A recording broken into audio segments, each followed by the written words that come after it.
Hey everyone, I'm Crystal Jigrup, and this is Empowered by Women. In August of 2021, I launched Book of Bijou, which is a line of chic and innovative jewelry storage. And in January of 2022, we expanded into what you now see as the Empowered by Women platform. I really wanted to create a centralized space where we can really put emphasis on our mission of women empowerment and community over competition. It really truly does fill my cup to be surrounded by so many of you inspiring women, and the energy that you bring to me and our platform on a daily basis is unmatched. You really all do fuel me with so much motivation to continue doing what I'm doing, and for that, I thank you. Before we jump into the episode, please be sure to follow or subscribe to us wherever you are listening, whether you're watching on YouTube or you're listening on your favorite podcast platform. And also don't forget to share your favorite episodes with your fellow female founders so that we can continue growing our platform and furthering our mission. All right, let's go ahead and jump into this next interview with another incredible woman in entrepreneurship that I know you guys are going to absolutely love. Today, we have the incredible Lori Oberbroeckling. She is a mom of 4, a corporate leader and trainer, podcaster, productivity expert, and the author of the book Secrets of Supermom: How Extraordinary Moms Succeed at Work and Home, and how you can too. She is passionate about helping parents who want fulfilling careers or side hustles or passion projects, while also wanting to feel present and connected to their families. I love this topic so much. And for everyone that's been listening to our podcast, we've definitely been going on this kind of like a journey of all of these amazing moms that are doing amazing things, which I think is such an important reminder for all my fellow mom entrepreneurs out there. So, Lori, I'm super excited to dive into this conversation. Thank you so much for joining us today. Thank you. Thank you for having me. I'm excited to be here. Absolutely. So, Secrets of Supermom, tell us about your journey. How old are your kids now? And how did this all come to be? Sure. So I'm a mom of 4, like you said. I have my oldest just turned 15 yesterday. And then I have 13, 11, and 8. I have 2 boys and 2 girls. And Secrets of Supermom came about during the pandemic. I watched a lot of moms struggle. I watched a lot of moms not struggle as much. And I started to think and wonder what those moms that were extra struggling were doing different than those moms that maybe were struggling less.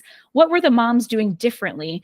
And so I just started to ask some questions, and I ended up interviewing and surveying almost 200 moms and pulled together some key secrets. And that turned into 16 chapters, 16 secrets of things that these moms were doing differently. And it then blew up into all sorts of things, right? So now we have a podcast, and we have our Supermom Society. We have an annual summit. We just have a lot of things that really support working moms, working parents in the things that they want to do so that they can, what I like to say, do it all without doing it all. I love that. And I didn't realize this book was like a compilation of all these amazing other moms that are doing it, because I think it's so important to recognize that everyone kind of has their own way of doing things, and there's no one way of doing it all, right? I mean, you could listen to me talking about how I do it all day, but that could not at all work for you. So I love that you're going to be able to dive into a few different methods when they go in and read your book. That's amazing. So I don't know if I missed it, but when you started doing that, what was kind of like your situation? How are you feeling with the role that you are in with motherhood and with business and all that? Yeah.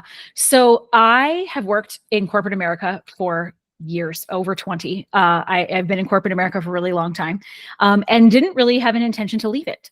So I had this idea for this book, and wanted to write it, right?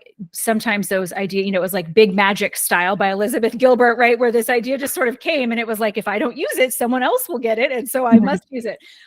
So I wrote the book and didn't really have a business vision for what this would look like. So it just sort of evolved into this, what it is now in this business. But I didn't have an intention to leave corporate America, and I don't have intention to leave corporate America. I love my job. I love my job in clinical research. I get to work with amazing, intelligent, brilliant people. I get to do things that I love all day long. And so I love that. I always wanted a career. I always wanted to be able to have something for me. And at the same time, I always wanted a bucket load of kids. And so I had those bucket load of kids. So when the book came out, I had 4 kids, right? My youngest, like I said, is 8. So he was little, but I had all 4 of them. And obviously we were coming out of the pandemic, the book published in 2021. So I was writing it when we were pretty still, we were still on a level of lockdown. And so things were wild. But I, in my mind, think how interesting that I used so many of the secrets to make these things happen, because I was doing what these other women were doing, right? I was making sure that I was asking for help. I was following habits and routines and systems and building those things. I was doing specific activities to make sure my priorities were in alignment so that I could do all the things I wanted to do. Not everything, but all the things I wanted to do, and be able to know where I could drop balls and where it wouldn't be a big deal. Without those skills, without those tools, I don't think I could have done that. I think that's so interesting, that last part, where you're consciously dropping the ball, but you're okay with it. That's right. That, I think, that is a secret that can really help you like move forward, release the mom guilt, the parent guilt, for whoever is listening. That's not just, our typical women audience. And then to recognize that by doing it all, that doesn't mean like literally doing everything at 100%, right? It's about doing the things that matter so that we can show up the way we need to and tackle the things that are the most important things in our life. That's right. So it's doing the things that matter, because there are things you're doing that probably if you stopped doing, no one would notice, right?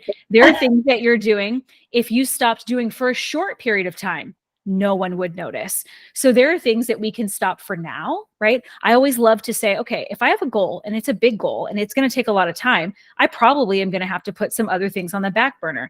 Maybe I'm going to drop them forever, but maybe I'm just going to drop them for now. And that's okay. It's okay to stop doing something for right now, knowing I can pick that ball up down the court, right? And I can get going on that once I'm done with something that's more important or a bigger priority for right now. Mm-hmm. Such a good reminder. I'm curious, so with the moms that you pulled into this book, were there kind of a wide range of like what their children, Yes. So did you see, were there certain patterns of like what habits they had when they were in the season where the children were really young versus preteens versus teenagers? Did you see anything there? So they all the women that I interviewed had children at home. So I didn't interview any empty nesters, though we certainly cater to empty nesters in our groups and that sort of thing. When I did the interviews, I was very focused on women who had children at home. Didn't matter if they were toddlers or teens, but they had to have children at home.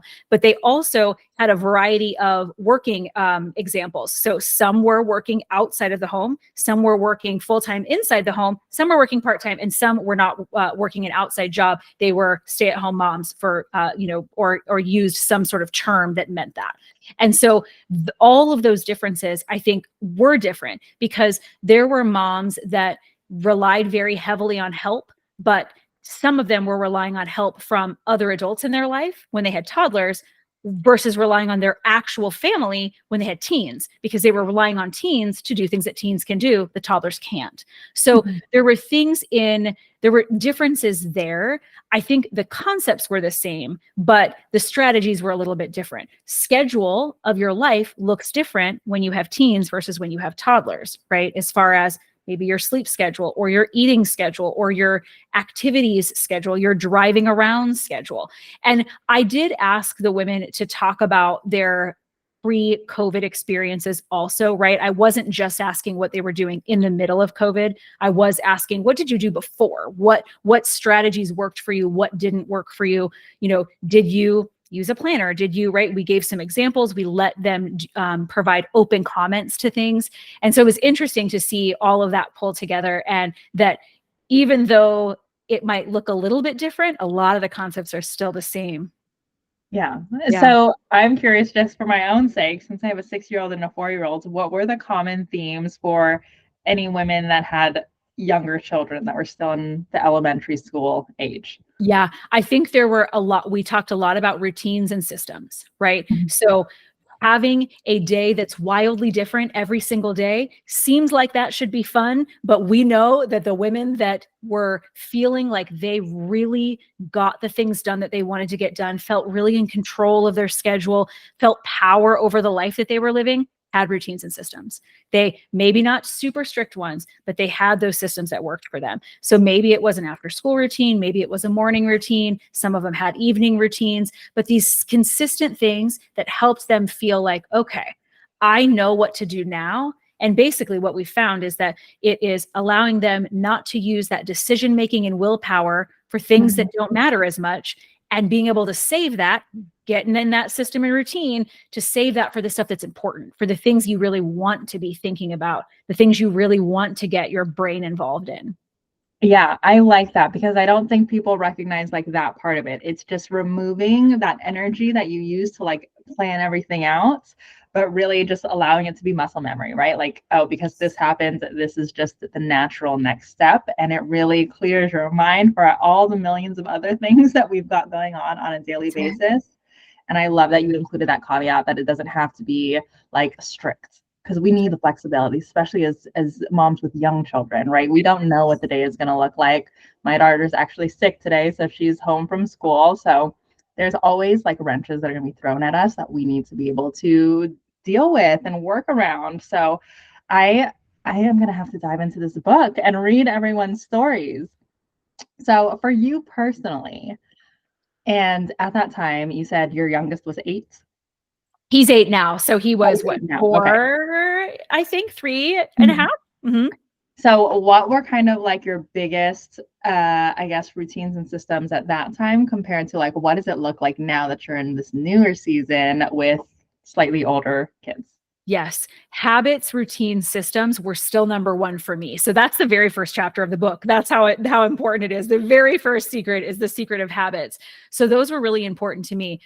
What was really important to me was being able to start my day before my kids. That was my first thing in the morning, was when I could start my day before my kids, that made my day different, right? I recognized that very soon.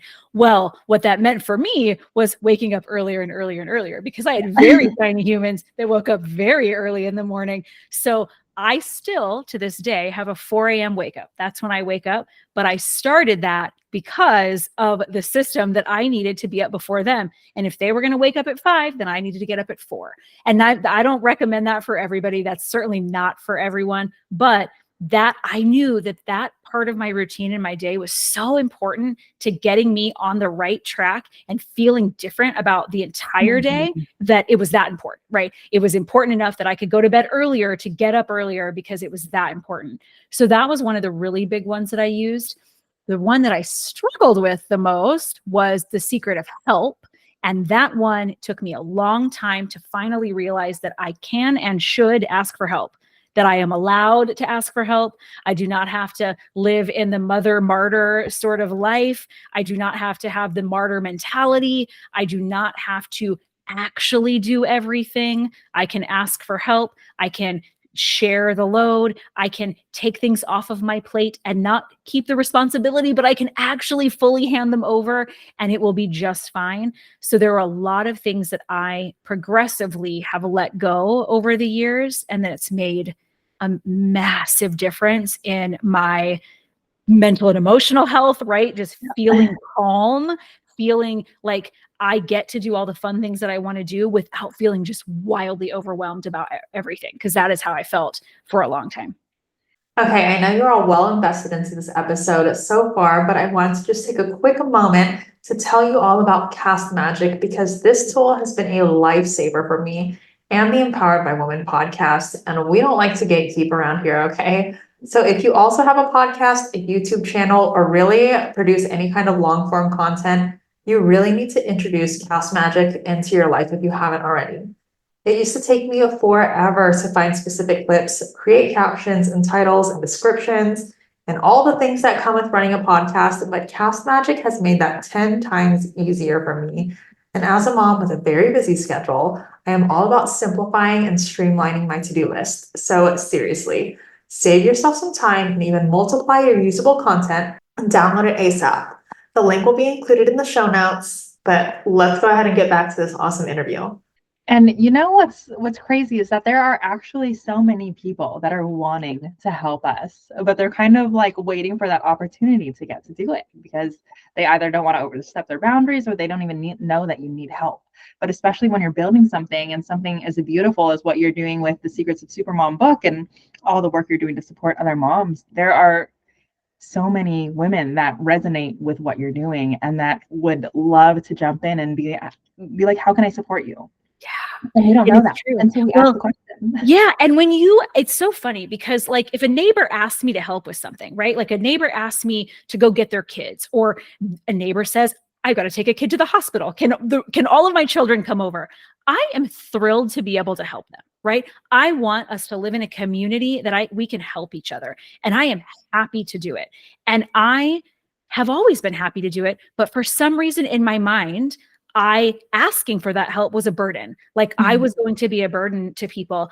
And it took me a long time to realize, when you ask others for help, they feel the same way that you do when you get asked for help. You feel like, wow, they trust me. Wow, they must love me. Wow, like I'm so happy to get to give to them because I know that I'm going to be needing help at some point, right? I know that this is a two-way street, and it just feels good to have people like that in your life. And it took me a long time to get there.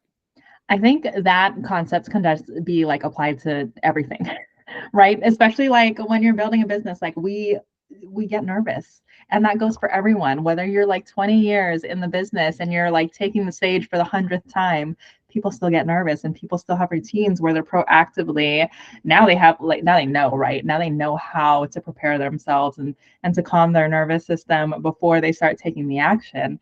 But everyone still deals with all the same things that we're all going through that we feel like we're suffering in alone. And I think that's the importance of having community, right? And allowing yourself to just show up and to be vulnerable and transparent and to recognize that there are so many other people on the same journey as you or that we're in your same spot.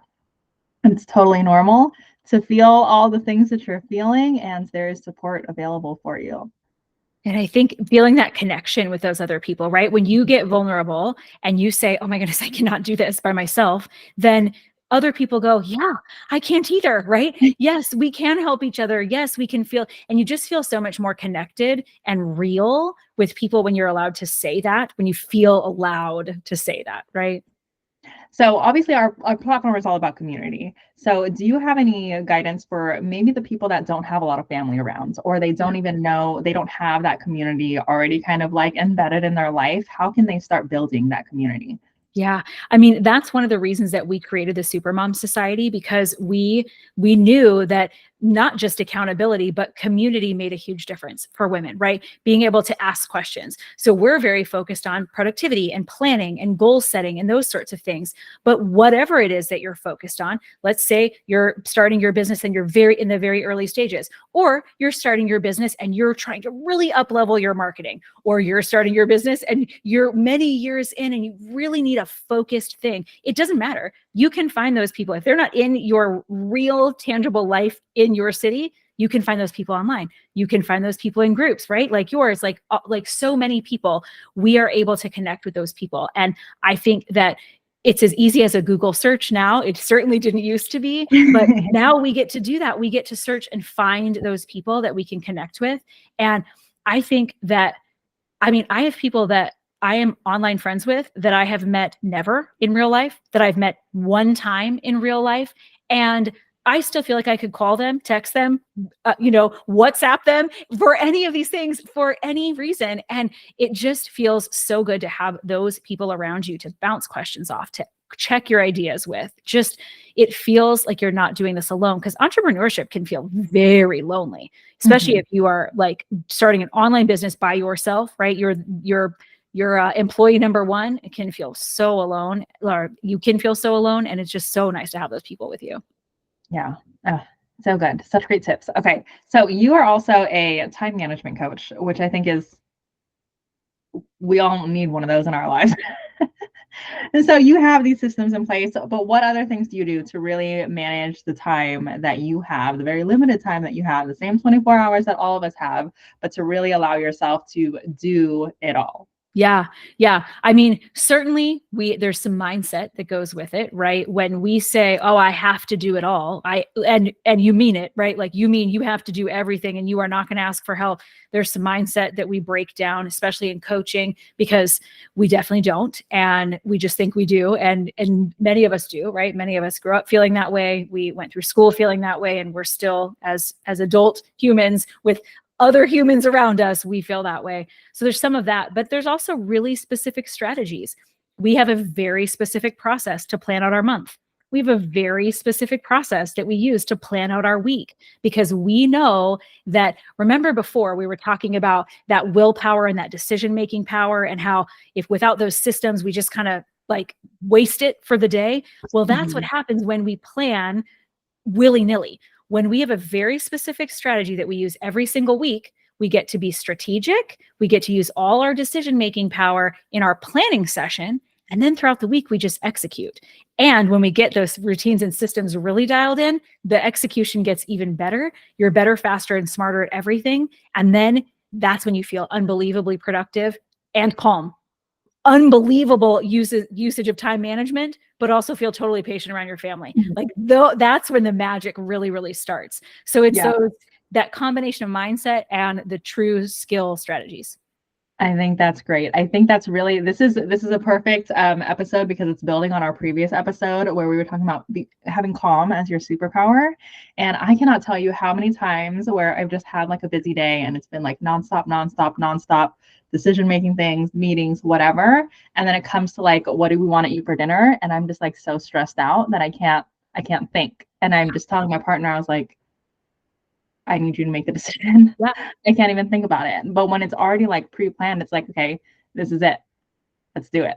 Let's just execute. It's already here. It's in the plan. I already made the plan. All I have to do is execute. Because I'm with you. I don't want to decide what's for dinner tonight, right? I want it to already be told to me. I want to already have the supplies for said dinner. Right? Like I want to make this as easy as possible. All the things I can make easier, I want to make easier. And if I'm doing a planning session, I get to do that. So I want to make everything as easy as possible, because there will be hard things, and I don't want everything to be hard, right? Yeah. I want only the hard things to be hard, and I want everything else to be easy. I am curious. I'm going to go on a little tangent here.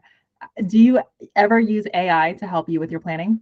Yeah. So I love ChatGPT for a whole slew of things, right? And as I continue to learn all sorts of other things, we use it. So there are things that I use it for in my business. There are things I use it for in my career, my position.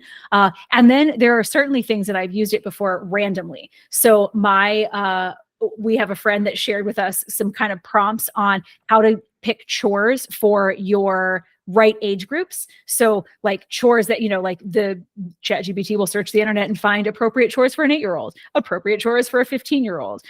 We've used it for meal planning before, like easy meals that require less than X ingredients or take less than X minutes, right? Those sorts of things. And it'll just pull up a list for you. And we like things to be easy and fast for meals. So if I can find another easy and fast option, cool, we'll cycle that in. And so just things like that, I think, are really, really helpful, because again, I'm not using my brain to come up with it. I'm using the internet's brain to come up with it.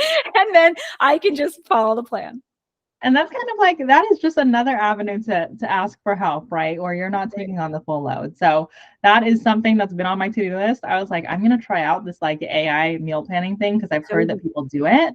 And I hate kitchen related things just in life, like cooking, grocery shopping, whatever. So for someone to just tell me like, okay, these are the things you need, just grab it. That sounds like music to my ears. I'm going to be diving into that, and I will update everyone that's listening on how that goes. But now I want to go into your whole book launch and the process of writing that book and putting it together. Was this your first book? It was my first book. Yes. What was that even like? Like what was the mindset, first of all, of like, okay, I'm actually doing this, I'm putting a book together. And then what was it like in terms of like marketing it and then releasing it and then all of the things that happen afterwards? I love this. I haven't been able to talk about this in so long because it feels like the book's been out for a couple of years now. So I used a program. I used Self-Publishing School. It's still around if you are interested. And it has grown and grown since I was part of it. So if you're writing and you are doing your book for the first time, highly recommend. But they walked you through all the steps. So they had daily coaches and they helped you get through the process. So my goal, they kind of, one of their taglines at the time was that was idea to publish author in 90 days. And so in order to do that, you had to write very quickly. And so my goal was to write the book in 30. I wanted to write it in 30 days and then start editing and go through the process. But I wanted to write it in 30 days. So I wrote it in 34. So I was almost there. I almost hit my goal. Yes, real close. And then wrote it very quickly. And then they walked you through the editing process and how to hire an editor if you wanted to hire one, right?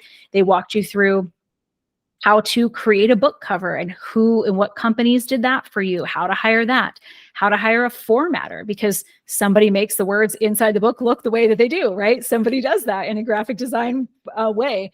And so it really just walked through all the steps as to how to do it, right? So I had to come up with all the ideas and all the brainstorming, and I did my own process for that. But really the steps for it became so much easier when it was given a plan. And I think so many things are true of that, right? If you have a plan, you can follow the steps. And so that's what I did. And I followed the steps. And then they showed you how to self-publish on Amazon and how to launch it, how to connect with other groups, how to run ads, how to do all of these things. And so in 2021, I had a big launch. I, sold several thousand books there in that very first launch piece, and then just continue to sell as we go. And it's available on Amazon, but also available in places like Barnes and Noble and Target. And it just is really, really fun. And it was such a cool experience. I would absolutely do it again. And if you've been thinking about writing a book, highly recommend.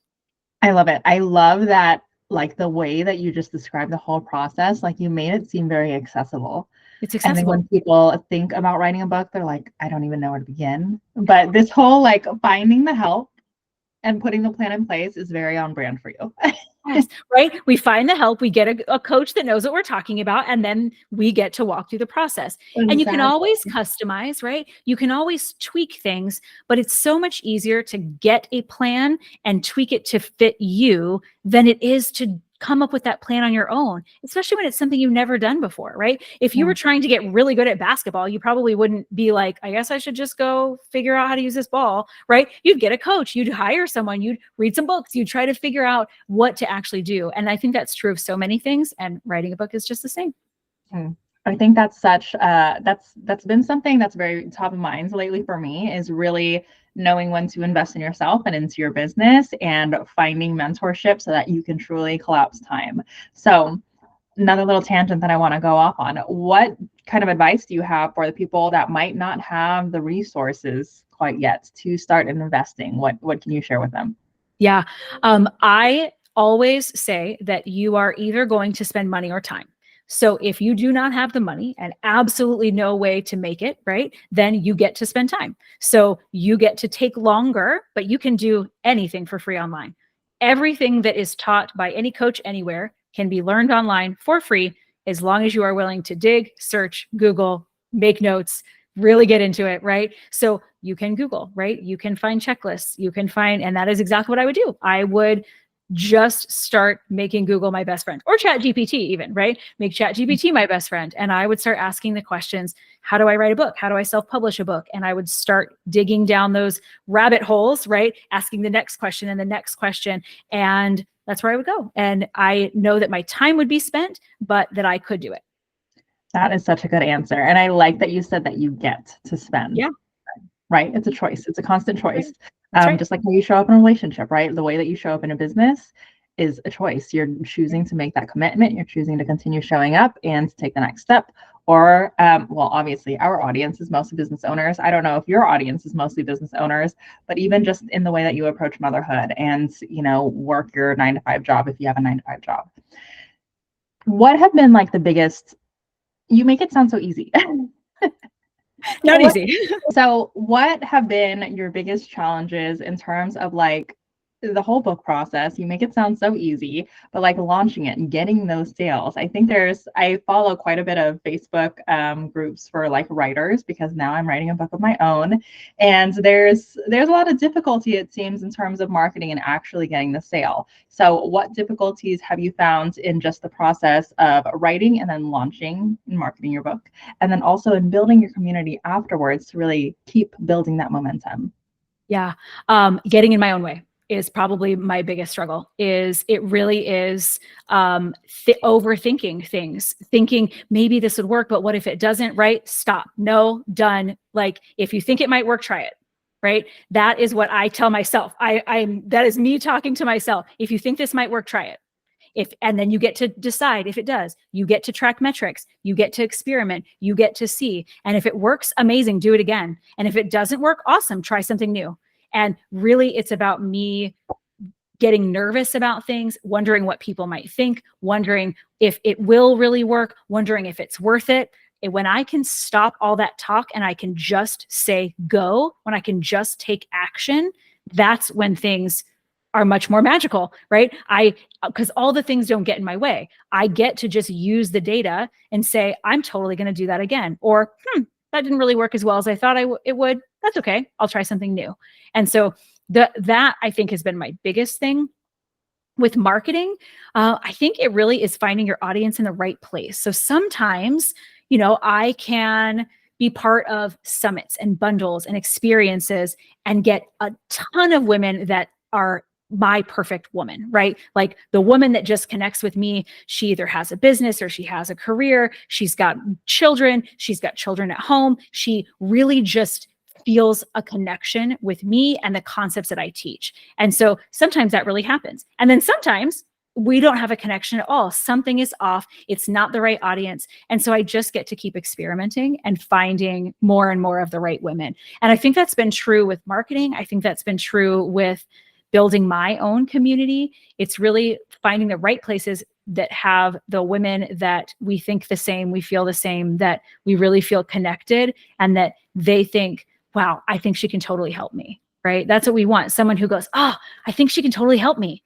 And when we find lots of those women, then our job is so fun. It's the best, right? We have the most fun in our business, and we get to help people at the same time. I love that.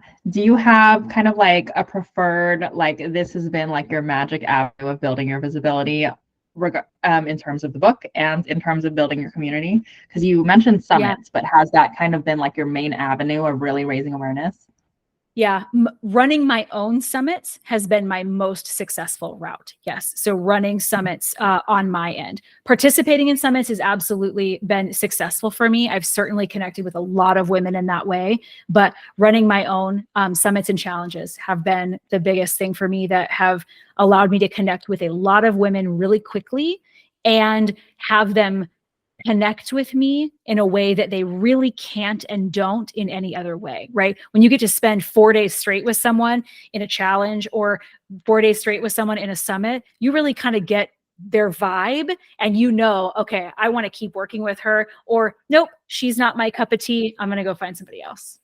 Are we speaking virtual summits or in-person summits? Virtual summits in my case, but I am always down for an in-person summit if we have them. So certainly I've spoken at some in-person summits. I haven't hosted my own, and that has been a great way to connect also. But I'm talking more as far as for numbers of people, virtual summits. Got it. Interesting. Yeah. Okay. I've always been curious about what that would be like if we hosted our own virtual summit. We've done an in-person one in the past. So I might have to play with that a little bit. We'll see. It's fun. It's just a different, right? You have to think differently about the way you connect, because obviously being human to human, it's a lot easier to connect in specific ways. So to get a little creative, but I do think that there's value in both. 100%. Yeah. So what is kind of your next, or I guess your big vision? So what is next for the Secrets of Supermom and everything that you're building? Yes, future state. So we've got a couple of like future dreams. Some of them were 2024 dreams that sort of got backburnered. But there is a planner to come that follows our exact process so that even if you're not part of our society, you can follow along and follow the process that we follow. And there will be a book that goes with that. So book future state, book number 2 is coming. And then I would love to host much larger virtual events and in-person events. I love being in person with folks. I love the idea of small retreats and bigger conference style events. And so future, if we're looking 5 years down the road, hopefully all of those things will have come to fruition. I see it happening for you. Lori, I forgot to ask, where are you joining us from? Oh, I am in Phoenix, Arizona. Okay, so in your big vision plans, are all of these in-person events happening in Arizona? Oh goodness, I hope so, because I love it here and people want to come here. And then when it's not blistering hot, it's blistering hot right now, don't come. But when it's lovely here, it's like a dream for people. So yes, I would love for them to be here. I love that. Okay, so everyone listening, just get ready to pack your bags and head to Arizona when these in-person events start happening, because I can imagine how amazing and impactful they will be, and all of the fabulous women that join you on the stages and all the things that you're creating. So, Lori, you have been amazing. Where can everyone find you, find your book, find your community, all the good things? Yes. If you head to secretsofsupermom.com, you will find the book, the podcast. You'll find all my socials, find literally every way to connect with me right there. Amazing. And of course, that will be linked in the show notes. Again, Laura, you have been amazing. And thank you so much for joining us today. Thank you. Thank you. Another incredible interview with yet another inspiring woman in entrepreneurship. I hope you guys loved that episode just as much as I did. Before we leave off, if you yourself are also a woman entrepreneur, I would love for you to consider joining our Empowered by Women directory.